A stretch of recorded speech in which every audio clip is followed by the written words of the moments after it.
Hey traders, how are you? With Marcello. Today we're doing the recap of what happened in the markets last week. Just a very uneventful, very quiet war that got started with Ukraine and Russia.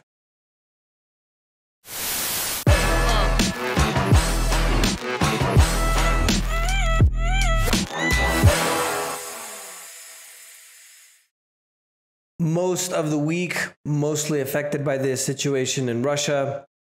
We're going to talk about the effects of it, right? This has much larger, what's the word? I always do the Spanish videos first, so I always forget the words in English. It's detrimental, the repercussions, that's the word I was looking for. The repercussions of this are much larger than just Russia invading Ukraine. And unfortunately, NATO is not really doing much. The sanctions that they're going to put on, in my opinion, aren't really going to do much. And I'm going to explain to you exactly why in here in just a moment. So markets in the beginning of the week, because of the invasion, everything literally collapsed. Even the cryptos collapsed. They went down hard. Stocks collapsed. Precious metals, commodities exploded. And then everything kind of went back to normal on Thursday and Friday. For those of you guys listening on the podcast, I'm not going to give you the exact percentages to try to talk a little bit more in depth of all the other issues, you know, how things affect what, the inflation, Russia, for example. So all of you guys that are watching on YouTube, you guys can search for, you know, Marcello Trader or Marcello Day Trading Academy Trader. You guys can see you should be able to see the percentages here on the left. So overall, U.S. markets were positive other than the Dow went down 0.05%. Markets in Europe, the Russia's MOEX, which is their main index, went down by 45%. That was when they traded, they suspended the trading temporarily. It regained a little bit and ended at about negative 37.35%. Overall markets in Latin America, mostly negative, even though some were positive. Canada went up 0.47%. Africa and the Middle East, mostly lower across the board. And then in the far east, we have the Hang Seng in Hong Kong that went the most negative of them all. And most of the markets here in the Far East are lower. Let me know if you guys like that format a little bit better, especially since you guys on YouTube see the whole exact numbers here on the right-hand side. Bitcoin and other cryptocurrency news, a lot of volatility. I thought it was really interesting that everybody talks about how crypto is digital gold, right? But then when we had this invasion with Russia and Ukraine, they all collapsed. They didn't go up like gold and silver did or like commodities did. I thought that was a little bit unusual, even though we do have a pretty big correction happening in Bitcoin and cryptos. Doesn't mean they are going to go up, but I just thought that was interesting because everybody talks about how it's digital gold, you know, inflation asset, etc.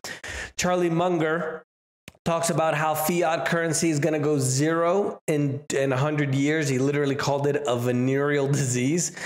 And he also talks about how inflation, and I quote, inflation is a very serious subject, and you can argue that it's the way that democracies die. If you overdo it, you can ruin your civilization, so it's a long-range danger, at least for the plebs like you and I, all the rich people, especially, you know, all the people in government there. Got their inside information, they'll knock it out of the park. He also says that the safe assumption for investors is that over the next 100 years, the fiat currency is going to zero. That's my working hypothesis. And that's something that's really interesting because in another interview that he did with Warren Buffett and Bill Gates, he talked about how if inflation gets out of control, you get to, for example, Venezuela. We're talking about 50%. 100% inflation, where the money is so worthless, they just don't even use it anymore. And that's where I think we're going to get to in the United States because the amount of debt is absolutely exploding. And that we're going to get to in just a moment. Jamaica joins the Bahamas and other Eastern Caribbean nations in rolling out its own central bank digital currency. They're in the middle of launching it and also, more importantly, marketing it because they're saying no cash, no problem. Great little logo. And they said that it's going to launch at the end of this year. India is placing a 30% tax on all crypto and NFTs. Losses from the sales can't be offset for income. So if you make the money, they're going to tax you. And then if you lose money, you can't deduct it on your taxes. So remember, like everybody was telling us before, cryptos can't be regulated, right? OpenSea has been hacked. If you guys don't know what OpenSea is, the huge craze with the NFTs, they're one of the largest markets there in regards to the buying and selling of the NFTs. 254 tokens were stolen, valued at roughly $1.7 million. Even the very popular Decentraland and Bored Ape Yacht Club tokens. That's what I always told you guys. It's not that you can't make money in crypto. Obviously, with the great volatility, it's going to go up and down. Make sure you protect yourself, because since it's not regulated at all, there's a lot of hacks. And obviously we've seen hacks in places like Canada where people just steal hundreds of millions of dollars, and then you're literally just, you know, excuse my French, but shit out of luck. I mean, you just like, what are you going to do? So just keep that in mind. Ukraine invasion, a lot of the cryptos tanked quite a bit. Overall for the week, Bitcoin was down 2.97%. It settled right around 4,176. It went as low as 34,700, and then it recovered. Ethereum went down by over 8%, Ripple down by 15%. But like I told you guys, most of the markets kind of went their ways. Stocks collapsed, cryptos collapsed, precious metals and commodities surged, and then everything by the end of the week just kind of settled down, and then we're kind of on the same track. In commodities, so this is what I wanted to explain to you guys, because I think it's something that's really important, and it's part of the reason why I think that literally nothing is going to happen with Russia. They're a key supplier of not just oil, but a lot of several commodities, very important commodities. So they're the #1 producer of palladium. Palladium is the main ingredient in the catalytic converters, which are those little box kind of bubble looking things on the bottom of the car. And what that does is it stops the cars from polluting so much.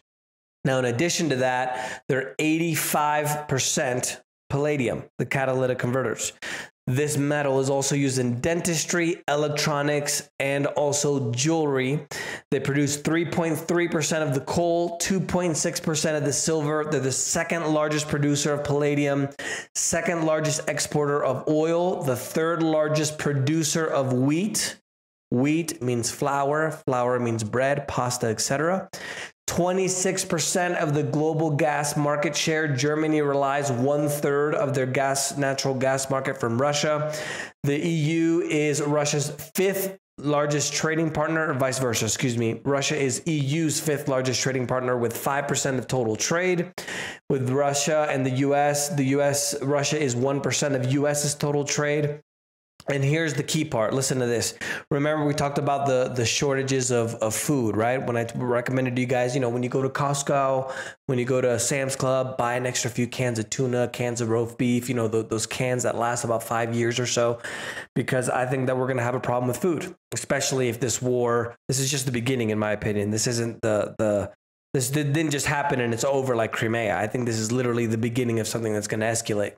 So Ukraine is known as the breadbasket of Europe because of the growing season and also what they grow in terms of wheat. 1/3 of the world's wheat exports come from Ukraine and Russia. 20% of the corn trade comes from these two countries, and 80% of the sunflower oil output. So think about 20 to 30%. And in addition to that, we have a situation where a very big portion of the fertilizers produced in Russia, in addition to some components in Ukraine, but mostly Russia and Belarus, especially potash. So India has even is starting to make a direct agreements to be able to go ahead and settle their trade in rupees rather than dollars.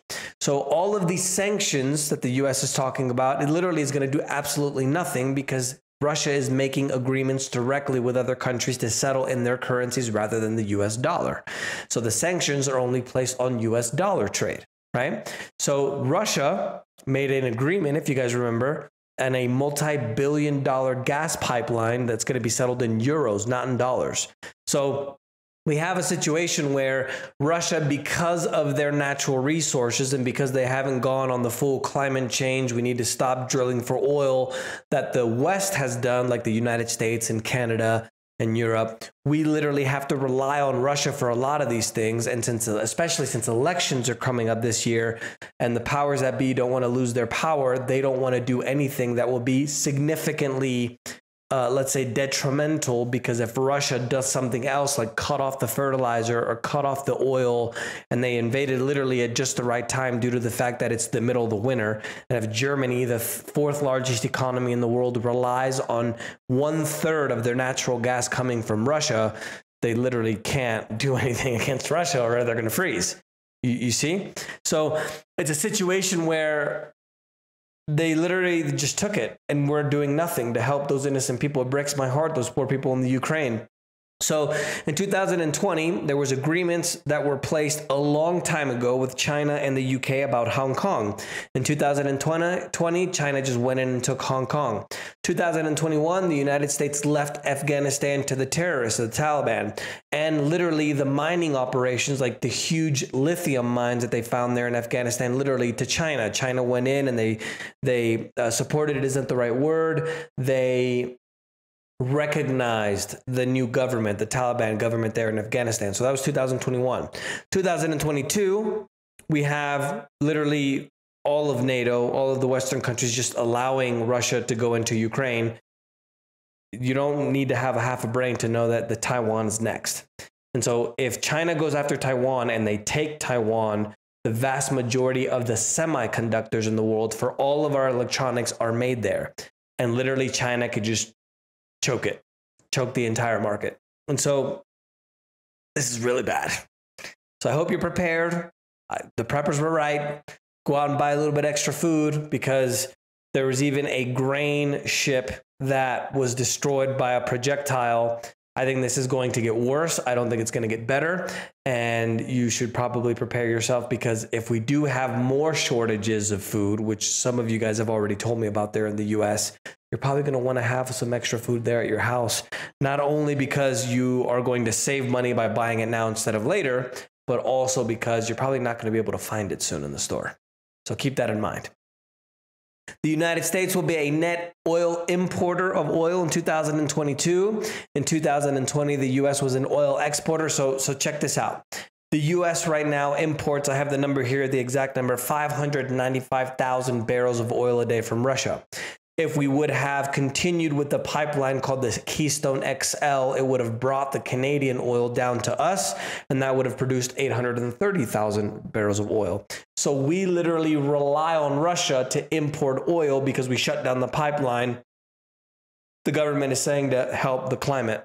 So the oil is not going to be, they're not stopping the production of this oil. It just would have been easier to transport from Canada to the United States. So you see how the governments that are in charge right now, you see how they're just literally not making the right decisions, because we literally need Russia. So does Germany and the entire EU. And so we can't literally do anything against them because we need them. And we literally created this situation where we made a deal with the devil. Does that make sense? It's a really bad situation. And it's going to get worse. It's not going to get better. The lines in Ukraine, people are waiting in line to be able to withdraw their money from the ATMs. In addition to trying to buy food and water in Kiev, Poland has done the right thing, completely opened their border and allowed Ukrainians into their country with or without documentation. Even Polish are going to stadiums to give blood to help the people in Ukraine. Oil went up to a 7-year high. The U.S. crude went to 91.59, while international Brent went up almost 5%. It actually hit $100. It closed just under 98. And precious metals surged, but then they came back down quite a bit. Gold settled at $18.90, while silver settled at $24.37. I like that format a little bit better, right? You guys on YouTube will see the numbers there on the right. I'll kind of tell you if they're positive or negative. So you guys are listening on the podcast, if you guys want to see the exact numbers, just hop on YouTube, search for Marcello Trader or Marcello Arrambide. Try spelling that on YouTube. And then, I'll be able to kind of go into a little bit more depth into some of these topics so you guys can see how all the dots combine. Because at the end of the day, I do these videos so you guys can learn, right? To make good decisions. I don't give trading advice per se, right? I'm not a financial advisor. I can't recommend where you put your money, but obviously if you guys learn how to understand these things, you guys will be able to go ahead and make the right decisions for your money and especially your family. U.S. national debt surpassed $30 trillion. full decade ahead of expectations. The national debt increased by over 50% every 5 years since 2001. By the end of 2025, we're expected to have $40 trillion in debt. And by 2031, it's going to surge past $60 trillion. That's if we continue on the same path that we're at as now, which at the end of the day, I think the government, whether it's the right or the left, they're literally just driving the same car off the cliff. One just drives the car slower than the other. That's kind of the way I look at it. And so we're in a really bad situation because it's not going to be war, or it's going to be either the war or the collapse of the dollar, or it's going to be both. And it's looking more like both because the collapse of the dollar can be caused possibly by the war. Interest payment on the debt overwhelmingly is starting to really overwhelm the federal budget, and the US dollar is definitely heading for a collapse. With the purchasing power, the dollar has dropped to a record low. And if you guys don't know, for example, the reason, for example, why an ounce of gold costs $1,000, what was the price? $1,200, $1,900, let's say, $1,900. When in the 1900s, let's say 1910 or 1915, it literally cost $5 or $10. It's not that the value of gold went up. It's that the value of the dollar has gone down by 97%. So think about that for a moment, right? The Berkshire Hathaway, which is Warren Buffett's position, they released their numbers. They have $144 billion of cash. Of that $144 billion, they put $120 billion in cash equivalents, which are the short-term treasury bills. In other words, U.S. government debt.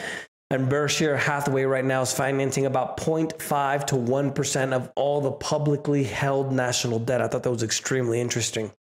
And just thinking long-term, for example, I wouldn't be surprised if, for example, the government said, well, you know, we need your retirement accounts to be able to fund the war. So we're going to transfer your retirement accounts over to U.S. debt, while at the same time, the U.S. debt is backed by the full faith of the United States and the United States dollar. They couldn't possibly default on the debt. Meanwhile, all of your retirement is in dollars, and that's literally eroding away because of inflation, which is really, remember, at about 20 or 30% this year, depending on what happens with Russia and all the commodities and food and fertilizer they produce, could go up as high as 50, 60%. If I had to make a prediction, I'm going to say probably 40 to 50% this year. So we're literally like Argentina. We've become a third world nation. Congratulations, America. Other than that, on Monday, the Japanese Parliamentary Committee approved the biggest spending plan in Japan in history. The debt that they have is 2 times already the size of their economy, which is $5 trillion. And the only advantage that they have, however, is that their internal debt. So all the savings of the Japanese, that's a lot of the debt that they have rather than external debt like we have in the United States.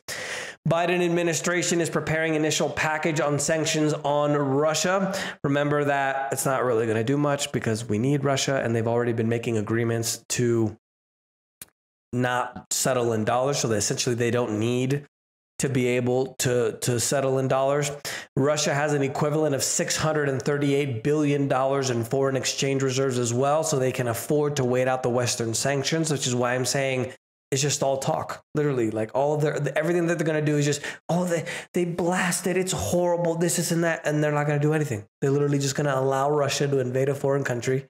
People are going to die, innocent people, unfortunately. My heart goes out to the people. And at the end of the day, I think that the United States instigated this problem. Didn't have to be this way. The UK CPI, the inflation index, is up 7% in April. It's going to top 7% in April, and the Bank of England is expecting it to go down at that point, but it's still going to remain above 5% for the year. The fast rising prices are going to bring the biggest one-year fall in disposable income adjusted for inflation in the last 30 years. In the UK, the energy bills have spiked to $2,723 per household. That's up 54%. So remember, consumer spending by far is the biggest portion of the economy in most industrialized countries in the world, right? So in the United States, it's close to 70%. In a place like England, I don't know the exact number if you guys want to pop it there in the comments, but it's definitely over 50%. And so we're talking the entire world outside a lot of the countries in Africa and a bit of the countries in Asia. So if the consumers are getting their budgets tightened because of inflation, because energy is going up, food is going up, everything is going up, they're going to have less money to spend in the economy. Less money being spent in the economy means less economy growth, which means no bueno economy, right? See the connection? Investors are also analyzing the crisis in Ukraine as well as the explosion of domestic inflation. This is going to lead to the Fed, the United States central government, probably not increasing interest rates because things are not the best right now. Top economists are expecting inflation, the inflation numbers from the government being 10%. Remember that even at the 7% now, if they would have used the same calculations that they used in 1980, it would actually be at 15% right now. And remember, a lot of those numbers don't even include energy or food because, you know, what do we need to buy food for, right? It's not important. Russia began the invasion on Thursday. The ruble fell to its lowest level versus the dollar in history at 89.89. It fell more than 10% after the invasion on Thursday. Political news, analysts are wondering how effective, this is what I was explaining to you guys, how effective NATO is going to be after Europe is more dependent on Russian supplies, since they were focusing more on solar energy and also wind energy. They're shutting down their nuclear plants. Germany receives 32% of their natural gas from Russia, and the United States is unable to plug the gap. And in Canada, the Trudeau, due to the expectation of being slaughtered, his party in politics, he's revoked the emergency powers there in regards to the trucker, what do we call it? Trucker protest, that's what we call it. So he's revoked the emergency powers and is receiving quite a bit of backlash in regards to actually passing that. In economic news, Thailand, Southeast Asia, second largest economy there in the region, returned to growth in 2021.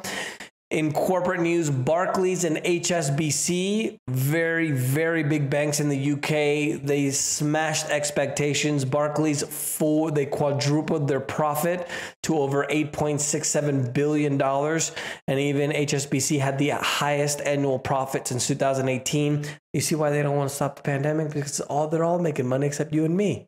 So why not just keep things the same? They're also stating that because of the expected interest rate increases and the ones that they've already done in the UK, that they're going to make even more money in that kind of environment. Home Depot shares fell almost 9% on Tuesday after the largest drop in a year, eroding profitability. Remember, Home Depot is for house building and building supplies. Remember that the housing market in the United States is 15 to 70% of the economy. So if the place that provides a lot of the materials for this is dropping in profitability, it means that they're having less sales. If they have less sales, and on top of that, the price of everything is going up, part of the reason why their profit is shrunk, that means that 15 to 17% of the economy in the United States is not doing well, which is a pretty big chunk. So we have the consumers being nailed by inflation, which is close to 70% of the economy. Then another 15 to 17%, that puts it at 85 to 90. Not bueno. Best Buy shares fell over 7% as well after they didn't meet analyst expectations. Tesla shares fell 7%, another worst performing day, 8% drop on Thursday as well. Supposedly, Elon Musk and his brother are being investigated for insider trading. I think it's because Elon Musk just he doesn't go with the elite gang, if you know what I mean. So they got to kind of put him in his place. And in addition to that, I literally just saw on the news now that they activated the Starlink internet for Ukraine after they sent a few of those Starlink antennas, the SpaceX antennas for internet, which is actually pretty cool, helping the people out. Moderna went up 15% to over $156 after they announced that they had, for 2022, signed agreements for $19 billion in sales of its vaccine and options for another $3 billion in doses. And then the technology in Sweden, a research team in Lund University is showing they can use solar power to convert carbon dioxide into fuel using advanced materials and ultra-fast laser spectroscopy. I said it right. An energy breakthrough might be an important advance into supposedly reducing the levels of greenhouse gases, which affects our climate. Investing news Monday. Trump has a new social media app called Truth Social that went live on Monday on President's Day. He's been banned for over a year on Twitter, Facebook, and Google following January 6th.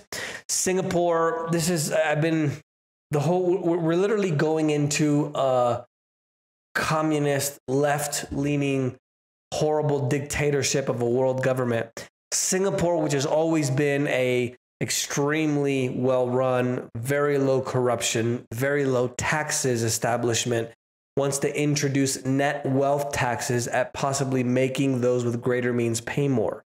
We have a situation now where the world is literally washed in debt. And the country that in one generation in the 1950s, they were literally just a fishing village, has turned into one of the richest countries in the world because of the rule of law. In addition to that, capitalism, treat money the right way, very low taxes and corruption. And now they want to add wealth taxes. And in my opinion, if Singapore wants to do this, that means that everybody's going to want to do it. Like, that's the direction that we're leaning in due to the fact that we have this situation with COVID where debt is skyrocketed through the roof. And I really don't see a way out other than the implementation of another financial system. The same thing that happened after the Roosevelt took us off the gold standard. And that is what I mean by the government coin, right? We're going to have the central banks are going to go to a new central bank, and that's going to be the world government with your health pass and your, government coin. If you go and spend it where you shouldn't or give money to a trucker, they're just going to shut off your money on that's really what we're walking into. So the preppers were right, guys. So make sure you enjoy life a little bit right now, because soon you may not be able to enjoy it anymore.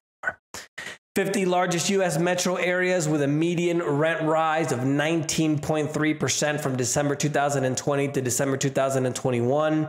The Miami metro area went up 49.8% at an average rent of $2,850. Other cities in Florida and the Sun Belt, if you guys don't know, is from Arizona, kind of just follow that all the way down to Florida, Georgia, Tennessee, Alabama, that whole kind of Mexico, Caribbean, Atlantic kind of plate there in the south of the U.S. All that has rose over 25% of the same time period. U.S. Labor Department is saying that the rising rents are increasing driver of high inflation and becoming one of the nation's top economic issues. Just in 1 month alone, from January to December, rent costs have gone up 0.5%. It may seem small, but it's the biggest increase in 20 years. Volkswagen AG has negotiated a framework to prepare an IPO for Porsche AG, one of the first conference players involved that a listing may be coming. The valuation of Porsche is being put at $51 billion to $102 billion. And then Monday, Australia fully reopened their international border. So get your shot and go visit Australia. Tourism was one of the biggest economies there in Australia, worth more than $43 billion and 5% of the entire workforce. And in the unusual facts this week, Queen Elizabeth II positive for COVID, even though she was triple vaccinated. In addition to that, the Crown Prince of Charles and his wife also tested positive. They were triple vax as well, so my heart goes out to them. Hopefully they get better very soon. The Queen is 95 years old, and she celebrated her 70th anniversary to her ascension to the throne, one of the very few monarchs that have done it. And helped by soaring demand for seafood, a Spanish company called Nueva Pescanova has decided to open up the first commercial octopus farm last year by investing up to $74 million in the farm. A lot of scientists are warning, unfortunately, it's going to be an ethical and environmental disaster. If you guys remember, supposedly octopus are extremely intelligent. And in addition to that, the market for octopus has gone up to over $2.7 billion from 2010 to 2019. And rapid deterioration in the resort areas, and the cartels waged war on each other in the Cancun area, even Tulum as well. So I wanted to put this in here because obviously we're going to start traveling again. Mexico doesn't have any restrictions. You don't even have to have the thing in your arm to be able to visit. And 2 people were killed. Supposedly they were gang members. A third was injured at a luxurious Art Beach restaurant. And I remember just a month ago, 2 Canadians were shot dead by an unknown gunman in a ritzy resort near Cancun as well. So if you're going to travel to the beach, I would avoid that. That's the news for this week, guys. Let me know if you guys have any questions. Don't forget to subscribe. Leave your like because the cost of the like isn't going up at all. Take care of yourself. Have some fun. Enjoy life a little bit because soon you will not be able to enjoy it. Have a good one.